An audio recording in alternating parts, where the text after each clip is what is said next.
Olá pessoal, estamos de volta. Vou novamente chamar o André.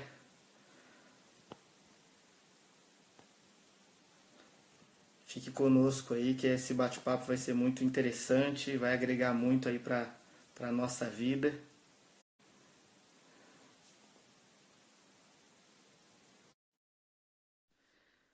Vamos lá, André, agora vai dar certo. Persistência, perseverança. E aí, André? Opa, tava dando para ouvir? Tá dando para ouvir? Eu tirei o meu fone aqui, eu não sei se o problema é com o meu fone, Vamos tentar. Se estiver atrapalhando, eu tiro o meu também. mas vamos lá. Tá conseguindo me ouvir legal? Perfeito, agora tá ouvindo bem, tô ouvindo bem. Ok, então. Então, André, você começou falando um pouco aí da sua experiência, da sua formação. ah, Como que foi essa integração aí da sua formação anterior com a teologia? Como que veio a ideia da página? É, antes de ir pro seminário, né, eu já tinha a página, por assim dizer, né? Porque eu já vivia, né, já estava na igreja, e mesmo antes de ir para o seminário, né, eu já estava um pouco envolvido nessa parte, de fazer a página, de publicar os materiais e tudo mais, né? Tá certo que mudou bastante depois que eu fui para o seminário, né? Com um aprofundamento teológico, né? Creio que tudo isso ajudou muito, né? É a providência, né, de Deus direcionando todas as coisas da maneira que agrada a Ele, né? Então, foi mais ou menos aí nesse período de querer ir para o seminário que eu comecei essa página, né? Eu já trabalhava com ilustração, trabalhava em uma espécie de uma agência, né, de um local de marketing, de produção de conteúdo, né, de mídia. Então, aí eu acabei me enveredando aí para essa parte da internet e utilizando a ilustração e alguns aspectos aí do cristianismo para poder formar a página mesmo, né? Então, foi mais ou menos aí que começou. E na época do seminário, apesar aí da ser uma época meio truncada, né? O Rubens Difícil, né? sabe bem aí, né, como é que é a vida do seminarista, né? Então, eu fui tentando aquilo que eu podia fazer, né? Então, eu sempre dei preferência para a formação, né, ministerial, mas à medida que eu podia ir direcionando, né, a vida de ilustrador e de designer, né, eu usava aqui, né, seja na igreja, seja na página, enfim. Então, foi mais ou menos aí que as coisas começaram a se integrar, né? Mais ou menos esse é o Legal. movimento. Bom, comunicando aos irmãos aí que não conhecem muito bem a mim ou o André, nós nos conhecemos no seminário, né? No seminário Isso. JMC. Eu iniciei no ano de 2011, o André 2013, foi isso? 2013. 2013. Aí porque quando eu conheci o André foi eu reprovei umas matérias no seminário e aí eu tive o prazer de conhecer não somente o Aquela, André, mas toda a turma. A gente fez português juntos, né? aquela Então foi emoção, né? aquela emoção exatamente de quase passar, de quase se formar e aí esperar um pouquinho mais. Mas graças a Deus deu tudo certo e uma das coisas assim, eu não sei o André, mas eu imagino que também tenha isso no coração, uma das coisas que mais marcam no seminário são as amizades que a gente faz lá, né? Sim, sem E a dúvida. gente acaba aprendendo muito, né, com cada um dos irmãos e é uma Sim. alegria e é um prazer ter esse bate-papo com você hoje, viu, André? Opa, é a nossa alegria, né? E a gente sente muita falta disso, né? Quando sai, né, do ambiente do seminário. Então, oportunidades como essa são muito gratas. André, agora voltando aí pro propósito aí da nossa conversa, como que você enxerga o seu trabalho? Porque assim, você começou com a página antes do seminário, mas você já estava na igreja. Já, Com o seminário você se aprofundou teologicamente e, de certa forma, uhum, melhorou o conteúdo da página e tudo mais. Como que da você página, enxerga sim. o seu trabalho hoje? Como que o seu trabalho é importante para você, para a igreja? como que você vê esse seu trabalho? Bom, aqui acho que a gente precisa fazer uma diferenciação que é importante do trabalho, né, que eu faço e para o trabalho, vamos dizer assim, do artista cristão, né, de maneira geral. O trabalho hoje que eu faço, né, tanto pela página principalmente, é o trabalho de produção de conteúdo voltado para cristãos, voltado para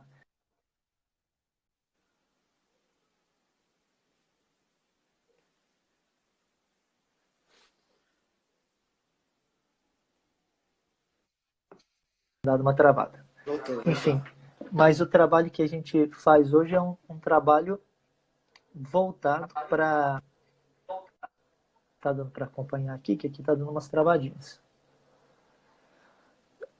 Mas enfim, o trabalho que nós fazemos hoje é um trabalho voltado para formação, né, para prestação, para fazer conteúdo para que as pessoas possam ser edificadas, né? E eu creio que isso tem o seu lugar, né, na, na vida do cristão. E meu grande objetivo hoje com a página é esse, né?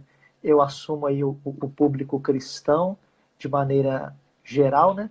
Há muitas pessoas que seguem, né, a página do Tom que não são, digamos, necessariamente reformadas, mas a nossa diretriz, né, é de uma teologia reformada e, e a gente tem o objetivo de edificar aí os irmãos com isso e preparar as pessoas, né? Então, formar uma cosmovisão cristã.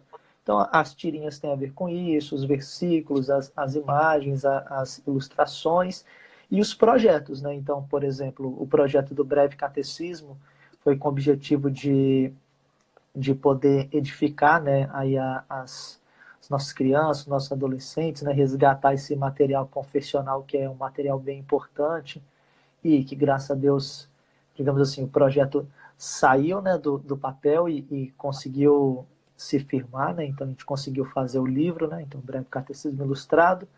Agora o projeto do YouTube, né, a gente começou agora uma produção de vídeo, né, bem voltado para o público infantil mesmo.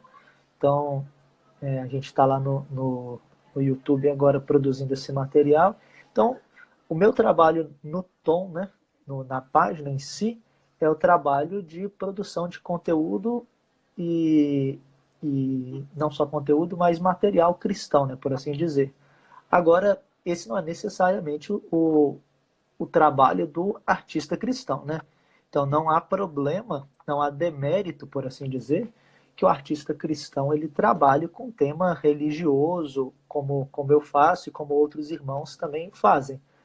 Agora, o artista cristão, de maneira mais abrangente, né, ele pode agradar a Deus quando ele faz o seu trabalho, ou ilustrador cristão, né, faz a sua ilustração naquilo que ele tem que fazer, né, para honra e para a glória de Deus, claro, seguindo parâmetros que vêm da própria escritura, né? Mas honrando a Deus. Então, quando eu pego para fazer algum trabalho que não é de temática religiosa, eu também estou honrando a Deus como ilustrador, né? Então, acho que é só essa diferenciação, né, que a gente precisa fazer, mas eu acho que hoje o meu Legal, trabalho André. como... Você pontuou algo aí sobre a questão do... Travou aí?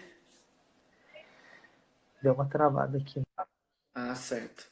André, você comentou um pouco aí sobre a questão aí do artista cristão, você falou um pouco sobre fazer trabalhos voltados para os cristãos, mas também alguns trabalhos que não necessariamente estão ligados diretamente com o cristianismo, mas que da mesma maneira você honra a Deus fazendo isso. Isso, exato. Para quem deseja trabalhar de alguma maneira com a arte, música, cinema ou qualquer outra coisa relacionada à arte, que que dicas você daria a essas pessoas? Como começar? Quais são os princípios?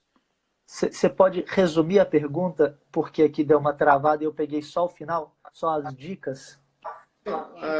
Basicamente, o que você diria a um artista cristão que deseja trabalhar com arte, seja ela diretamente para o povo cristão ou Uhum. não?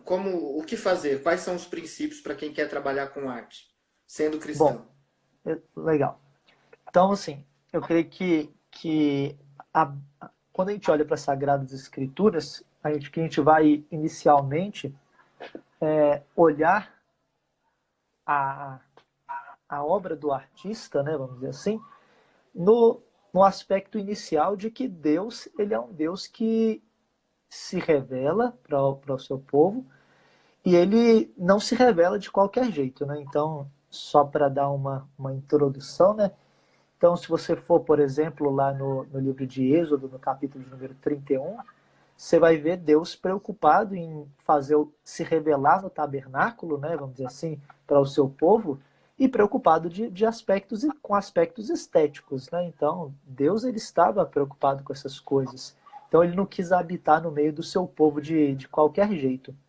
Agora, o fato de que Deus se revela e se revela de maneira bela é algo que já nos mostra algo em Deus e algo na natureza, né, que ele criou e algo principalmente no ser humano, né, como imagem de Deus, que é esse aspecto que nós somos chamados a não apenas nos preocuparmos, né, com a função das coisas, né, mas o aspecto estético é um aspecto que faz parte da dimensão da existência humana, né?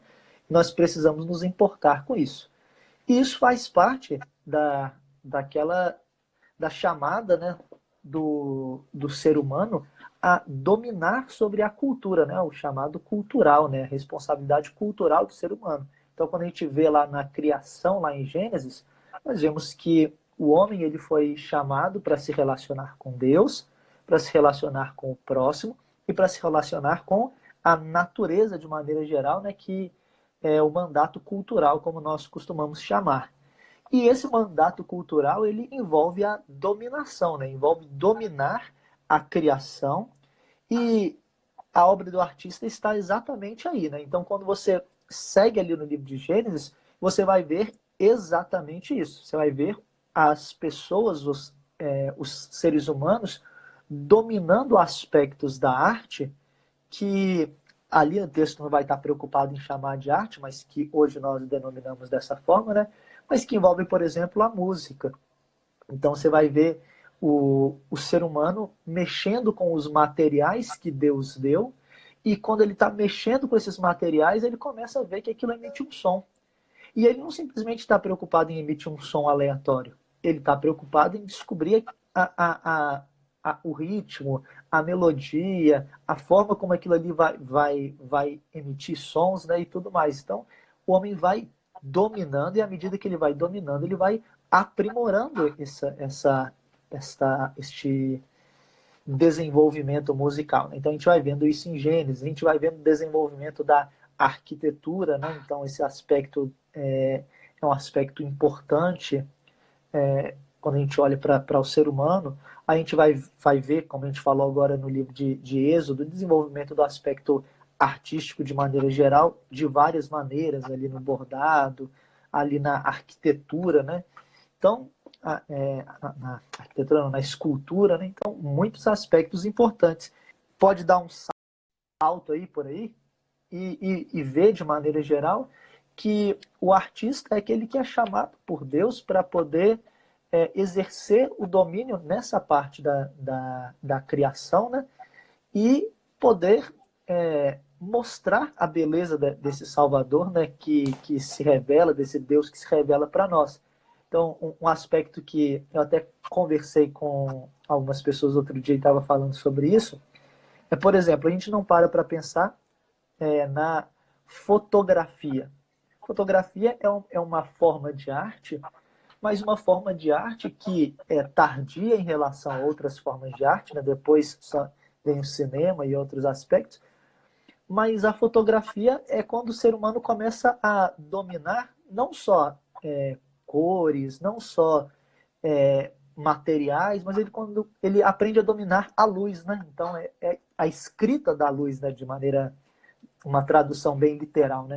Então quando o ser humano ele aprendeu a dominar a luz, ele passou a poder fotografar e exercer arte, né? E mostrar beleza naquilo que ele estava fazendo, e mostra mais um aspecto dessa dominação. E aí, quando ele dominou a fotografia, o que ele fez? Ele começou a colocar isso em sequência. E aí a gente vê esse outro aspecto da dominação que vai vir com o filme, né, com o cinema e com outros aspectos que estão tão aí imbuídos no meio da nossa vida. Mas então, eu creio que duas orientações aqui para tentar resumir um pouquinho daquilo que a gente respondeu é a gente olhar para a obra do artista, para a obra do artista cristão, né?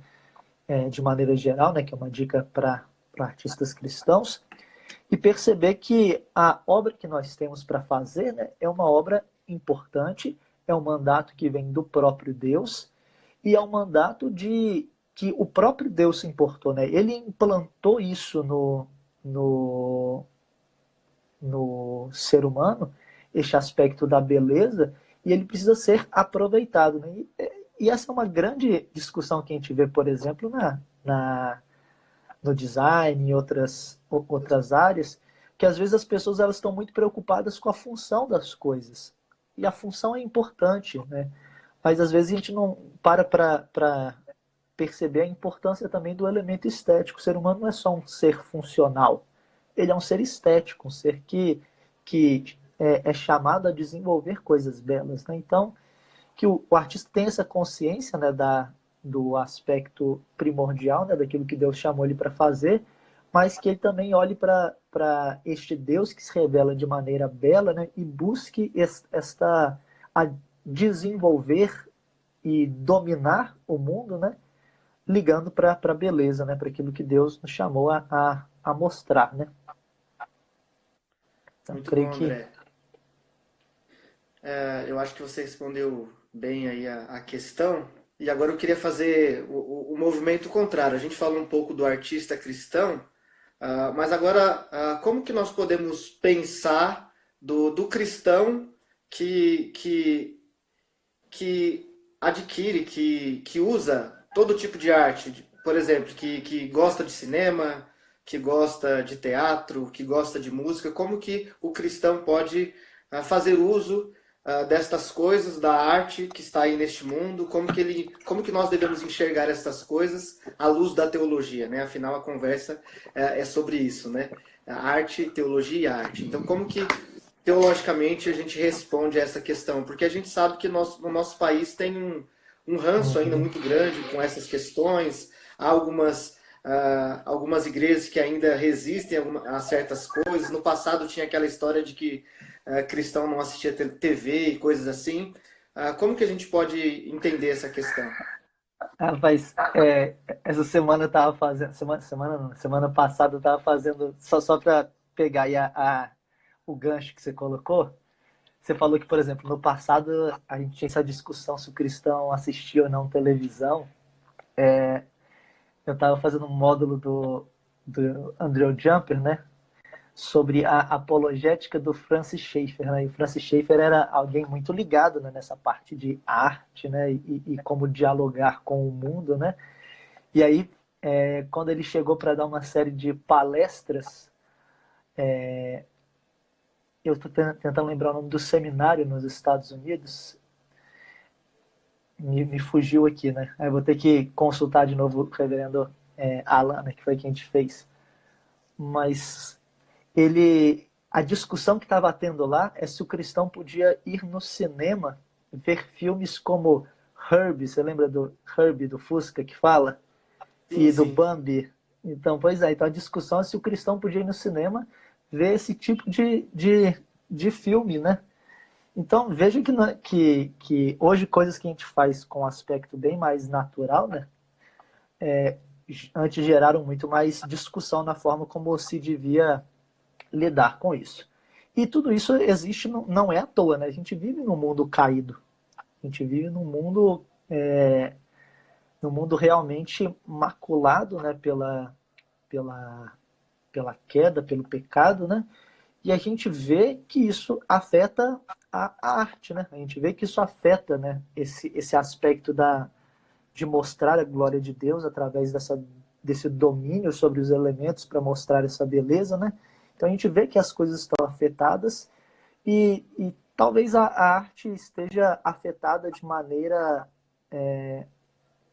mais clara, né, nos nossos dias, né? Vamos colocar dessa forma. Por exemplo, quando eu terminei o curso de design gráfico, né, eu me mudei para São Paulo durante o período que eu estava fazendo seminário. Eu tive a oportunidade, se eu não me engano, foi no primeiro ou no segundo ano do seminário, creio que foi no primeiro ano, de ir à Bienal de Arte, né, de São Paulo. E assim, quando você está formando, né, você tem esta aptidão, né, pelo tema, né, você cresceu ouvindo falar sobre Bienal, sobre arte, sobre como isso vamos dizer assim, é o aspecto máximo da arte brasileira quase ali, né, são os melhores artistas, o que é selecionado para ali é o padrão da arte, né? Então, eu tive a oportunidade de ir para lá e eu fui assim, empolgado. Nossa, estou indo para a Bienal de Arte Brasileira, né? E foi uma tragédia, assim. Foi uma coisa impressionantemente esdrúxula, assim. Eu lembro que eu fui com alguns amigos e dentre esses amigos, né, estava um pastor amigo com a esposa dele que é formada em artes plásticas pela UFES, né? E, e a gente olhava assim e falava: esse será que é o melhor que o Brasil de fato tinha para oferecer em arte? Porque era um aspecto era algo tão degradado, tão destruído mesmo, que nos causava um choque, um espanto de imaginar, né, que aquilo ali era a melhor produção que o Brasil podia oferecer. Então, a gente vive em um mundo caído e perguntas como essa, né, aparecem a todo momento. Né? A gente olha para o cinema, a gente vê que ele não está como deveria estar, para as artes em todos os aspectos, seja de multimídia, seja de escultura, seja de pintura, seja de fotografia, a gente vê que de fato há um problema ali. E aí a gente vai gerar uma grande discussão, né, se de fato é porque a igreja se ausentou, né, como muitas pessoas apontam, né, ou, ou se os artistas, né, eles acabam muitas vezes estando na vanguarda, né, de uma mudança, né, de tempo, e eles estão em um tempo pós-cristão, por assim dizer, né, onde eles querem quebrar com todos os paradigmas, né, e tentar afastar-se o máximo das bases cristãs, né, que tinham de maneira mais clara antes na sociedade. Então eu creio que a gente olha para tudo isso e vê o problema, né? Agora, chegando na pergunta, né? Como é que a gente vê a solução para tudo isso? Então eu creio que a mesma concepção que a gente precisa ter, né, para todas as áreas da vida, a gente precisa partir disso quando a gente está falando da arte, né? Então, por exemplo, a gente não pode olhar para qualquer outro aspecto da vida e falar, está tudo maculado pelo pecado e a gente vai abrir mão disso. Então a gente não pode abrir mão da política, a gente não pode abrir mão da igreja, né? A gente não pode abrir mão da família, né? Porque elas estão maculadas pelo pecado e entendendo que estão maculadas, nada vai servir.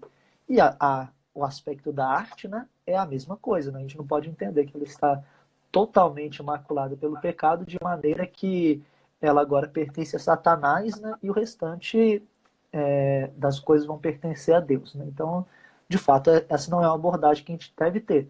Até porque a gente consome arte ou aspectos, né, de beleza, aspectos visuais, não vou falar só arte, né, porque às vezes arte, quando a gente fala no sentido sem entender uma diferenciação ou estrita ou ampla, né? Porque normalmente, hoje a gente não faz muito bem essa diferenciação. Quando eu falo aqui, eu normalmente estou falando de maneira estrita. Agora eu estou tentando falar de maneira um pouquinho mais ampla, né?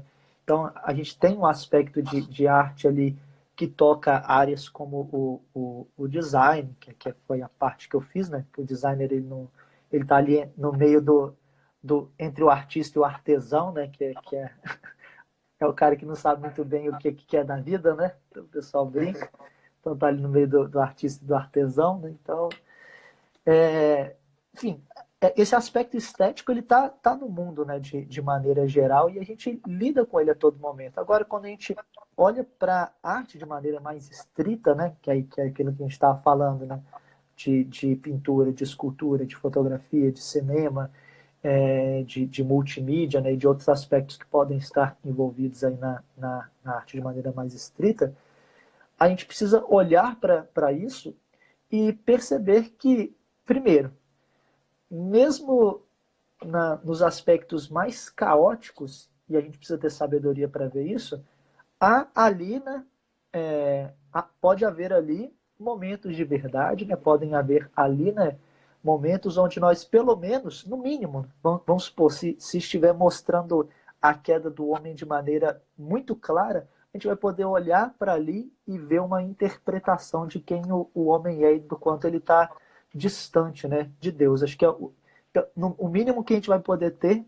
numa obra é a leitura do ser humano e de como ele está, né? Então, vamos colocar. E aí a gente vai caminhando. Às vezes a gente vai ver muitos descrentes fazendo obras de arte e produzindo coisas que, vamos dizer assim, que acabam sendo momentos de verdade e que apontam para a realidade que Deus criou, né?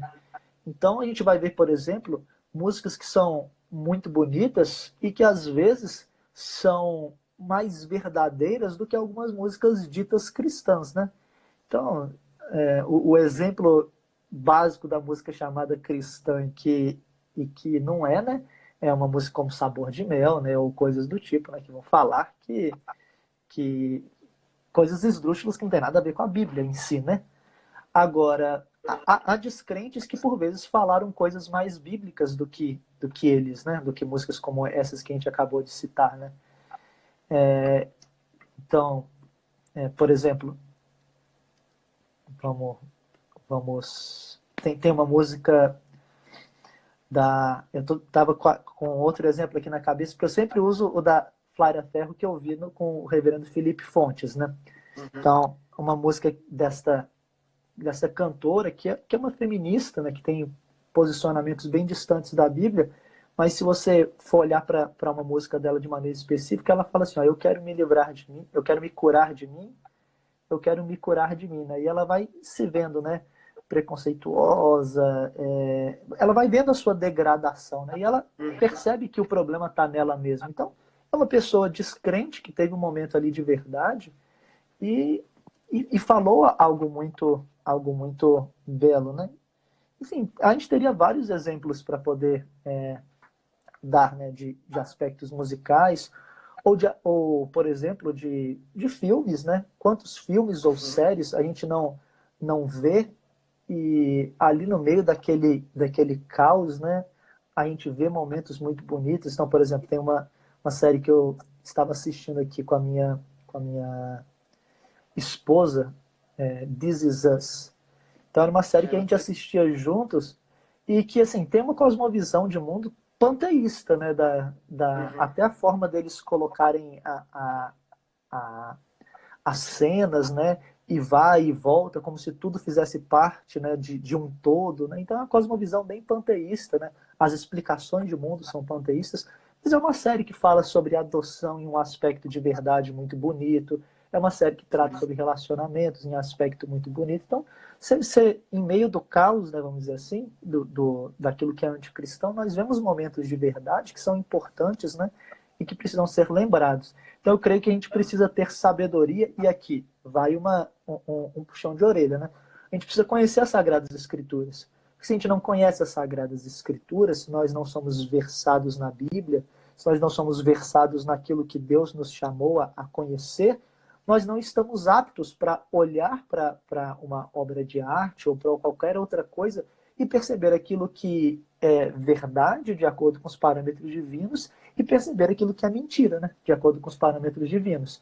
Então a gente não consegue filtrar se nós não temos um filtro, né? Como é que a gente vai falar, como o apóstolo Paulo mesmo coloca lá em Filipenses, o que é verdadeiro, o que é justo, o que tem boa fama, o que tem virtude, o que louva a Deus, se nós não conhecemos, né, o que é isso, né? Então, se a gente não consegue executar esse filtro.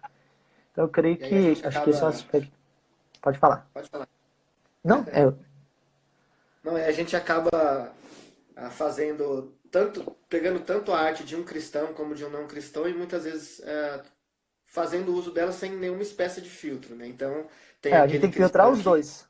exatamente, tem aquele cristão que ele ouve de tudo porque é um artista cristão que fez, então ele acha que está tudo aprovado. Tá tudo, E tudo certo. aí, às vezes tem algo que é bom, que é de um não cristão, e ele não assiste, ele não quer, porque é de um não cristão, mas tem momentos de verdade ali que poderiam ser Uhum. benéficos para ele, né? Então tem essas duas questões aí, mas bem Sim. interessante aí É, a sua palavra. só dar uma última dica aqui para o pessoal. O reverendo Guilherme de Carvalho, ele tem no blog dele um texto sobre o filme Árvore da Vida. Depois você procura lá no Google, né? Guilherme de Carvalho, Árvore da Vida. E aí ele vai mostrando, né, como ele, na opinião dele, né? Aquele é um dos filmes mais cristãos que ele já assistiu. E aí é um filme bem denso mesmo. Você tem que, não é sessão da tarde, né? Assistir, Uhum, assistir 11 horas da noite aqui para ver uma coisinha divertida. Não. Pega mais cedo, né? É um filme bem denso para assistir, uhum. mas faça a leitura ali antes e vai vendo como é que o cinema, né? Ele pode transparecer muitas coisas. É um texto bem interessante, né? De um filme bem interessante. Então, Legal. fica a dica. André, é, ainda dentro desses aspectos aí das dicas aí que você está dando, ah, que livro, que livro que você leu que fala sobre arte, arte cristã, que talvez mudou os seus conceitos ou trouxe crescimento para você nessa área? Que dicas você daria para quem está nos ouvindo, nos assistindo aí, para Ó, pensar a arte de maneira cristã? Tem, tem, tem outros ali, mas eu normalmente quando a gente tá dando essas pinceladas iniciais, eu gosto de indicar alguns livros como esse, porque eu parto do pressuposto que nem todo mundo que está assistindo está com interesse de aprofundar-se de uma vez, né? Vamos dizer assim, de cabeçada, né? Certo. Então, esse livro aqui da Ultimato, né, vai estar espelhado a Arte e a Bíblia do Francis Schaeffer. É um livrinho bem interessante para quem quer ter uma pincelada inicial, para quem quer começar. E junto, vou colocar os amigos aqui juntos, né? Então, junto aqui com o Francis Schaeffer, o amigo dele aqui, ó, o Hans Huckmacher, né? Então, esses dois livrinhos, se você quer começar, esses são dois livrinhos preciosos, assim, são muito rapidinhos. Em uma sentada de tarde, assim, você acaba um, aí na outra tarde você vai lá e acaba outro. Então, Qual que é são o título livrinhos, desse segundo aí? ó, A Arte e a Bíblia, do Francis Schaeffer, e A Arte Não Certo. Precisa de Justificativa, do Hans Huckmacher, né? Legal. Então, esses são dois livrinhos para você começar. E aí você pode ir aprofundando, né? Eu separei aqui um outro livro, que é Sabedoria e Prodígios, que fala de arte e ciência, né? Que é do Abraham Kuyper. Então é um livro muito bom também para começar a dar uma aprofundada mais nisso daqui. E a Monergismo tem bons livros, né? Se você quer falar, né? Então ele tem outras tradições do Huckmacher. Se você quer ser específico em arte, tem, eu não separei aqui, que é um dos livros que eu mais gosto do Huckmacher, né? Que é A Arte Moderna e a Morte de uma Cultura. Então é um livro muito bom, onde ele vai analisando quadros e vai mostrando ali como realmente a arte foi se desdobrando, né? Então, esse é bem específico. Lembra que a gente falou sobre arte de maneira específica? Então, esse é arte de maneira específica, não de maneira geral. Agora, tem outros livros que vão falar sobre filosofia da arte, né? Sobre estética, né? Então, tem outros que são importantes. O Dom Criativo, né? Também, que foi publicado recentemente. Então, hoje a gente está começando a ficar um pouco mais abastecidos desse tipo de material, né? Para poder começar a pensar, né? E discutir, né? Arte, né? A partir de uma perspectiva cristã. Né? Então, esses vamos dizer assim, são perspectivas iniciais, né? Para a gente poder começar a conversar. Aí, a partir daí, se eu posso também dar uma dica aqui para os irmãos, tem uma série de palestras, né? De palestras não, de de vídeos, né, que o Francis Schaeffer gravou, que é Como Viveremos, né? São 10, tá disponível no YouTube, né? São 10 documentários, né, sobre o livro, né, Como Viveremos, onde ele fala bastante também de arte, mas aí ele vai aplicando bastante ao aspecto cultural, né, da vida.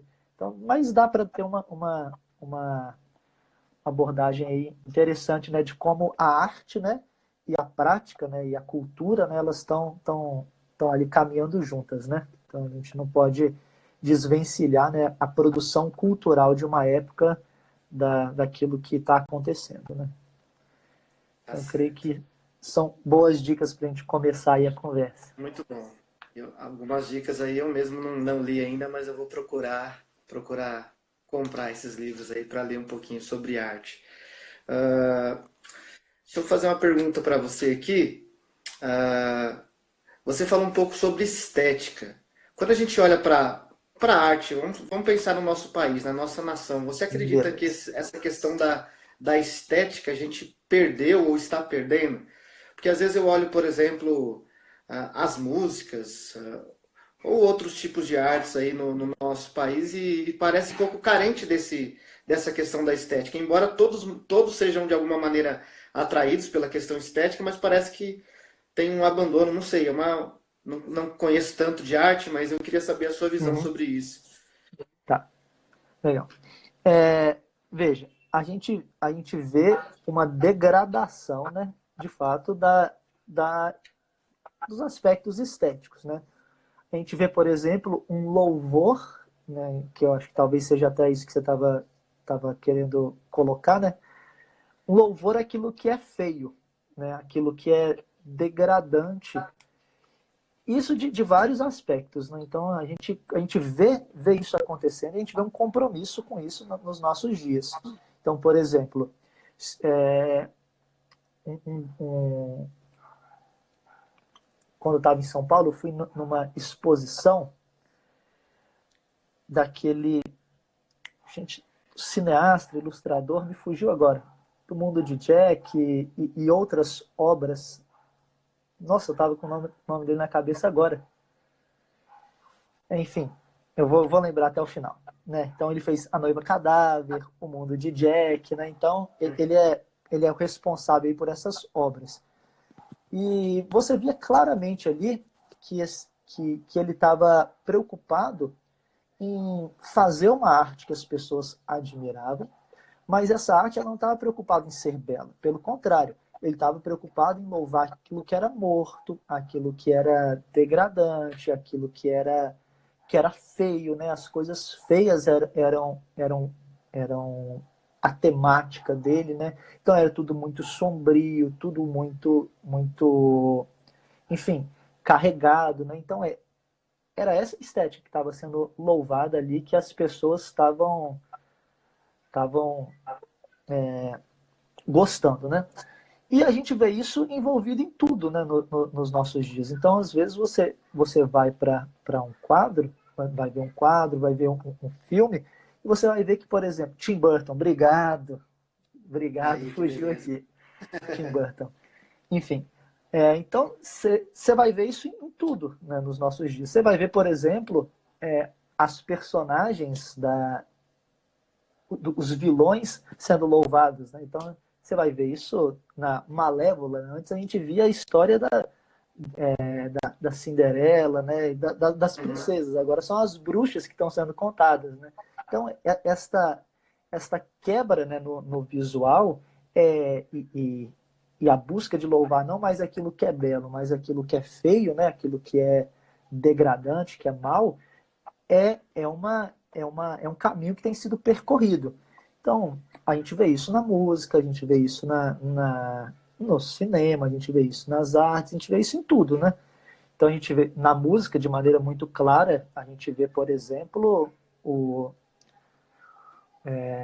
ritmos, né, que não estão preocupados em seguir uma harmonia bonita, né, preocupados com melodia, né, mas preocupados simplesmente com uma batida, né, com um ritmo muito forte, né, ou então algo muito estridente, né, enfim, questões que não estão mais preocupados com a beleza. Então, de fato, é, é uma demonstração da queda. É uma demonstração de que o ser humano ele não tem mais buscado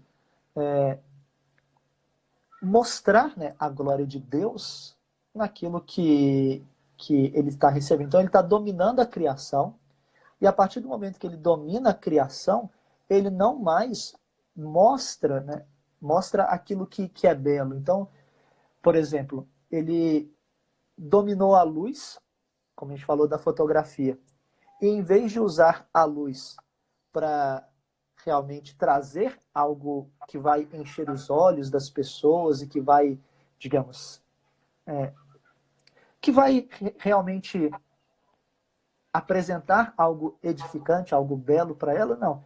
Então ele usa aquilo para poder mostrar os aspectos feios, os aspectos degradantes. Então, quer ver um exemplo disso? Eu vou falando aqui das exposições que a gente está falando de arte, né?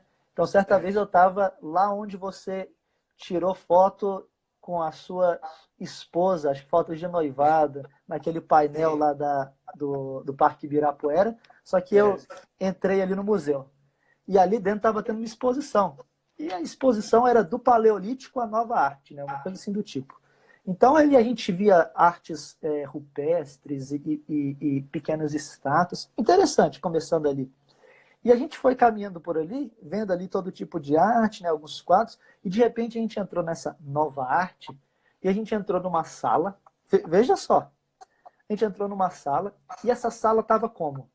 Ela estava toda forrada com jornal, as paredes toda forrada com jornal, no, no, no som ambiente estava tocando como se fosse sirene de polícia, e no meio da sala tinha uma.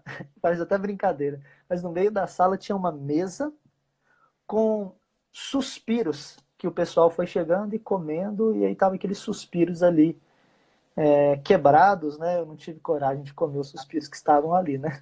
Eu não quis interagir muito com aquela obra de arte. Mas você vê que o objetivo ali é causar um choque. Não era demonstrar nenhum tipo de beleza, não era demonstrar, não é dominar a criação para que aquilo fosse aprazível, para que o ser humano pudesse ali desenvolver uma estética, desenvolver um senso, ou ter ali um ambiente caloroso, um ambiente de conforto, algo que fizesse ele contemplar verdades absolutas, verdade. Não, ele não estava preocupado com aquilo, ele estava preocupado em demonstrar o mal, em causar desconforto, né? Então, o ser humano ele passou a utilizar, né, com a queda, a arte para o mal, como ele sempre fez, né? Isso não é uma coisa da nossa época, né? E não é só a arte que é utilizada para o mal. Agora, os nossos dias parecem mostrar isso com mais clareza, né? Em detrimento daquilo que muitas vezes já aconteceu. Então, eu creio que a sua leitura está exata, né? Mas é algo que a gente precisa, como a gente conversou agora há pouco, né?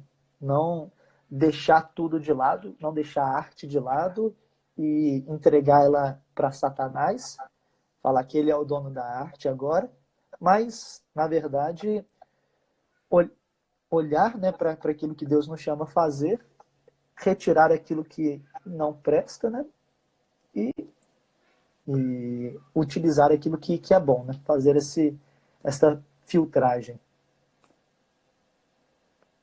Então, André, Creio que pensando em tudo que você falou, eu acredito que uma das coisas que a gente conclui é que é importante o cristão se envolver de fato com a arte, né? Aprimorar a sua arte, melhorar a sua arte, estudar, né, de fato a arte. Que, por exemplo, a gente vê algumas pessoas que lidam com música, né, que é o mais comum. Né? Na igreja sempre, jovens chegam na igreja, a a primeira coisa que ele música, vai fazer é mexer com música, né? E às vezes ele começa ali, ele aprende alguns acordes, sai tocando, aprende com o irmão do lado e ele não se preocupa em fazer aula, não se preocupa muitas vezes em fazer uma aula de canto. Ah, então, assim, não somente no uso dentro da igreja, mas também a expressão da arte do cristão para fora da igreja, além da igreja, precisa ser algo bom, precisa ter esses aspectos de beleza, de estética, de buscar glorificar a Deus. Precisa haver de fato artistas que estão se envolvendo com cinema, se envolvendo com tantas outras coisas aí que a gente acompanha, porque se é algo que nós não podemos perder, né? Se é algo que não está na mão de Satanás, como você colocou, então é algo que a gente pode fazer uso, mas fazer bom uso desta arte, né? Bom, eu concordo com tudo que você falou, agora eu preciso colocar alguns pontos. Hoje, se algum jovem viesse conversar comigo e falar, eu tenho desejo de fazer um curso de artes plásticas, eu mandaria ele tomar cuidado. Eu seria bem claro com ele naquilo que ele veria, naquilo que ele me daria, naquilo que... Veja, eu não desestimularia, mas, sem dúvida, se ele não fosse um cristão fiel, ele experimentaria sérios problemas no curso que ele iria fazer. E se ele for um cristão fiel, talvez ainda mais, né? Nós, de fato, estamos numa situação onde um curso de artes, muitas vezes, ele é dominado por pensamentos anticristãos, como em todas as outras áreas, né? Às vezes a gente vê isso. Talvez a arte simplesmente demonstre isso de maneira... Então, eu mandaria ele tomar cuidado com qualquer jovem que vai para a universidade. Agora, como você bem colocou, a gente não abandona essa prática. Mas a gente é chamado a chegar lá e desenvolver parâmetros cristãos. E aplicar, né, a arte, a vida, fazer isso com base cristã. E não... Porque o que a gente vê muitas vezes acontecendo é aquela dicotomia, né? Das pessoas que são da igreja, aí elas vão para a sua vida real, né? Para a sua vida cotidiana, porque o que elas vivem na igreja não é o real. Elas vão para a sua vida real e lá elas utilizam as bases do mundo. Então você vê cientistas que vivem assim. Eles são cristãos na sua igreja. Quando eles saem, eles deixam os fundamentos cristãos de lado e passam a usar os parâmetros ateus para poder desenvolver ciência. Então a gente vê cientistas que fazem isso. E a gente vê artistas que fazem isso. A gente vê artistas que às vezes estão na igreja, né? E aí quando eles saem da igreja, eles vão lá utilizar os parâmetros ateus, os parâmetros nihilistas ou qualquer outra base para poder desenvolver parâmetros marxistas, para poder desenvolver a arte, para poder desenvolver cultura. Então a gente vê as pessoas fazendo isso. Não só na arte, foi o que eu falei, em todas as outras áreas isso acontece, a gente vê isso também na arte. E isso é triste, porque aí a gente deixa de influenciar o mundo como nós podemos influenciar. A Bíblia tem diretrizes boas para que a gente possa fazer a arte. Veja, eu diferentemente de muitas pessoas, e eu fui aberto nesse livrinho aqui, ó, do Huckmacher, A Arte Não Precisa de Justificativa, e naquele outro que eu comentei agora há pouco, né, Arte Moderna e a Morte de uma Cultura, que às vezes a gente faz associações da arte de estilos como coisas necessariamente ruins. Então a arte não figurativa, ela é sempre ruim. Ou a arte que é de fato cristã é aquela arte que foi desenvolvida na reforma, depois da reforma protestante, com Rembrandt e com tantos outros, né? E não necessariamente. A gente pode desenvolver, por exemplo, cristãos entram num carro que eles compraram e falam, nossa, esse carro que eu entrei aqui, ele tem uma esportividade, né? Por que eles fazem isso? Por questões não figurativas. Então tá ali no meio deles, entendeu? Agora, a gente às vezes fica demonizando as coisas. A gente só esquece de perguntar quais são os parâmetros da escritura. Olhar para a escritura e aplicar esses parâmetros na vida. Então, isso que é o grande problema. Então, acho que a gente precisa, na verdade, e eu sei que isso são anos, né, para desenvolver, começar a formar as nossas crianças, os nossos adolescentes, os nossos jovens, com os parâmetros cristãos que eles vão precisar para quando eles forem entrar numa universidade. Então, se eles chegam com os parâmetros corretos ali, eles têm a capacidade, eles têm a possibilidade de desenvolver bem a área deles. Então, por exemplo, quando eu chegava, esse é um exemplo que para mim ficou para a vida, Rubens. Quando eu fazia o curso de desenho industrial, tinha uma matéria lá que, cara, não descia. O nome da matéria era semiótica. E aí, eu não fui um bom aluno em semiótica. E, de repente, quando eu estava no seminário, eu peguei o livro daquele Dando Nome ao Elefante, né, do James Sire, quando ele vai falar sobre cosmovisão, e ali ele fala da cosmovisão como sinais semióticos, e ele utiliza os autores que eu estava lendo lá no curso de design. Então, a semiótica estava ali. E aí, sabe quando você fica meio como Jacó? Deus está nesse lugar e eu não sabia? Então, eu olhei para a semiótica e falei, cara, Deus estava lá, Deus era o dono da semiótica e eu não sabia. E eu passei o curso inteiro sem saber disso, porque eu não tinha um bom treino. Então, eu creio que, é lógico que eu precisaria ter me aprofundado em questões que às vezes a gente não consegue aprofundar com um adolescente, com um jovem, né? Mas um pouco mais de treino e cosmovisão cristã seriam úteis para que os jovens, não só nas artes, né, mas em todas as áreas, pudessem influenciar com uma cosmovisão cristã verdadeira, né? Quando você começou a falar essa última fala, eu já estava pensando na cosmovisão. Aí você entrou na questão da cosmovisão. É algo que a gente está ouvindo bastante nos últimos anos, né? E realmente é algo Sim, necessário. A gente trabalhou bastante no último acampamento com os jovens lá, e a gente legal. percebeu assim que a maioria dos jovens da igreja estão bastante distantes, né, de uma cosmovisão cristã, de fato, calvinista, e a gente tem visto como isso é importante, né? Então, como você falou, né, não somente as artes, mas todas as áreas aí que nós estamos aí lidando neste mundo precisam desta Essa cosmovisão. Se cosmovisão. nós tivermos a cosmovisão bíblica, então a gente vai ter filtro para saber fazer uso ou não de algum tipo de arte ou de algo que está nesse mundo e ao mesmo tempo a gente precisa reforçar sempre a questão, né, que o mundo é o mundo de Deus, né? A gente está Sim, descobrindo, a gente está dominando, a gente está aprendendo e quanto mais a gente conhecer a palavra de Deus, quanto mais a gente conhecer a Bíblia, mais a gente vai fazer um uso adequado deste mundo de Deus, né? Porque parece que as pessoas muitas vezes olham para o mundo e falam, não, é tudo isso aqui jaz do maligno, e aí ela não quer nada, e na verdade ela tem essa atitude, mas ao mesmo tempo você consegue olhar para ela e perceber que na prática não tem como, né? Porque onde quer que ela vá, sim. vai haver esses aspectos de queda, né? Os aspectos estéticos estão aí em todos os lugares, seja essa questão de enfatizar o mal, né? Você falou a questão lá dos filmes, né? Não somente falando sobre essa questão do mal, mas também até justificando o mal, né? Então você vê assim a Sim, história lá do Coringa, né? Então dando uma espécie de justificativa para como ele se tornou é, o Coringa e exato. tal.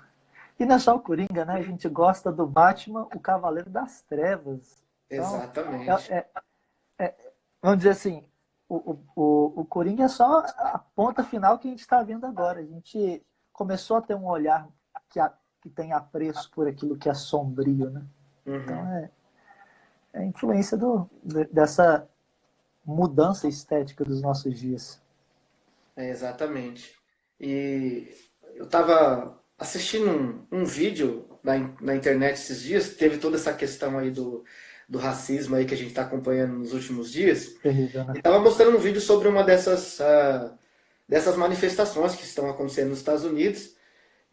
Não tem muito a ver com o assunto, mas eu estava assistindo ali e Tem. eu, eu vi um detalhe assim que eu achei interessante, mas eu fiquei assim um pouco ah, abismado com o que estava acontecendo, porque estava mostrando o pessoal quebrando tudo, botando fogo, batendo em gente, e aí eu olhei aquilo e um monte de curtida subindo, sabe? Curtida, coraçãozinho subindo, eu falei, o pessoal tá gostando disso? Eu fiquei pensando se as pessoas estavam, né? Porque é de certa forma aplaudir o mal, né?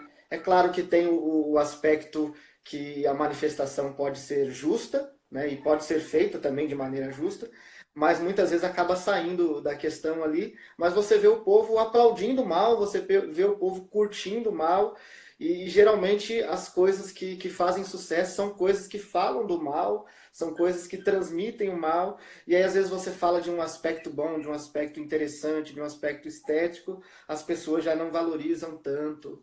Então fiquei um pouco abismado com isso, eu confesso. É, né, eu lembro que algum tempo atrás o, o, as pessoas elas começaram a criticar muito esse aspecto da arte que precisa representar o belo. E até Uhum. fizeram umas brincadeirinhas, de vez em quando você ainda vê na internet, né? Então, as pessoas na galeria, com a foto do Belo, do cantor, né? Estão brincando, falando que a arte tinha que representar o Belo e tal. Como uma crítica, né? Como uma desconstrução. Quer ver como isso tá mais próximo, às vezes a gente não percebe?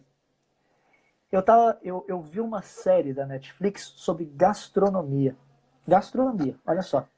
Uhum. E aí falava da história de um desses cozinheiros, 3 estrelas Michelin, super famoso, que ele descobriu o que ele queria fazer quando ele entrou numa galeria de arte.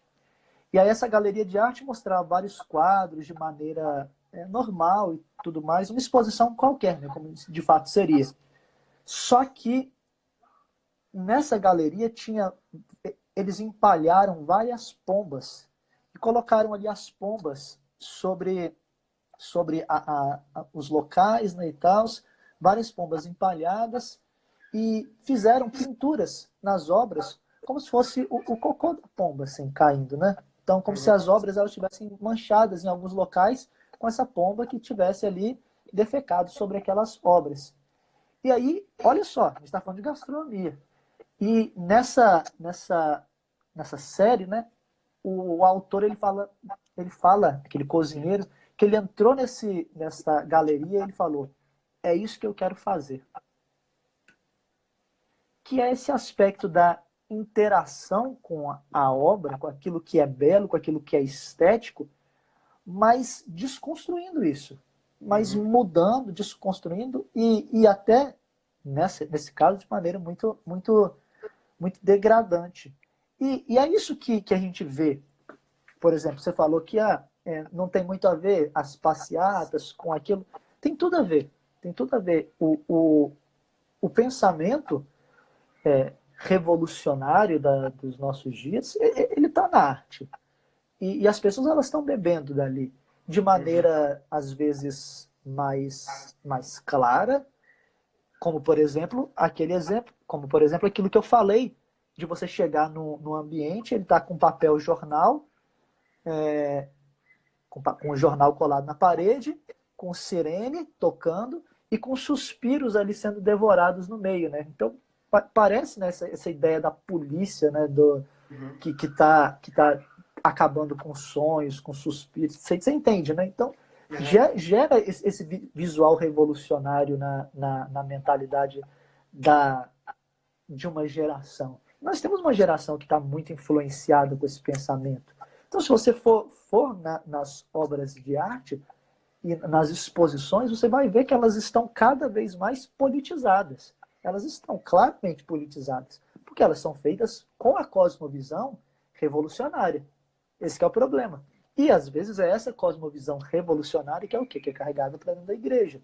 Então, em vez da gente pegar, né, e a gente mostrar, porque isso também faz parte de uma igreja que não consegue, às vezes, dar resposta para esses jovens, e aí eles olham para o mundo e veem, pô, o mundo tem problema. E o meu professor está falando que a revolução é o caminho para isso. E ele olha para o mundo e ele vê os problemas do mundo. E ele só não vê, às vezes cresceu na igreja e não foi doutrinado para poder dar as respostas corretas e ver que a mentalidade de revolução ela não vai ser a resposta para o mundo. Uhum. Então, esse é o grande problema. A gente vai esbarrar naquilo que a gente falou, na cosmovisão cristã que deixa de orientar o, a nossa vida como deveria orientar, que deixa de orientar a arte como ela poderia orientar, que deixa de orientar a sociologia, a ciência, né? Então, o cristianismo que deu base para tudo isso, né?